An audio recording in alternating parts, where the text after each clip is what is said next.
Nkwaniriza kugwe munnange achaje kumiddeko ensi Buganda ate munnange ensi Buganda akuno okwekwaffe kabanda musoke owennabalanga obukoba kyaggwe nze nkubuuzaako nateera olunaku olwaleero kansuubire nti munnange oli bulungi.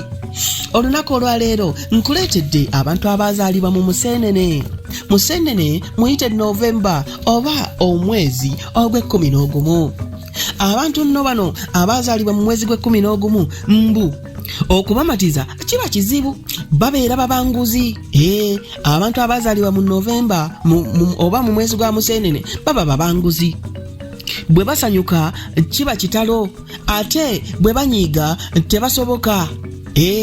Abantu abazaalibwa mu Novemba oba mu mwezi gwa Museenene tebeegenderezeka, baagala nnyo ebyobuyonjo ne bwe bitaba bya mugaso nnyo. Abantu abo bwe babaako kye baagala kibatwalira ddala omutima.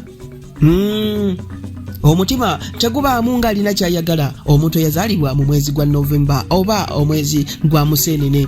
Abantu nno bano mikwano gyabwe ebintu bajula kubibamalako kubanga bagabi nnyo. Obufumbo bwabwe butera okufa.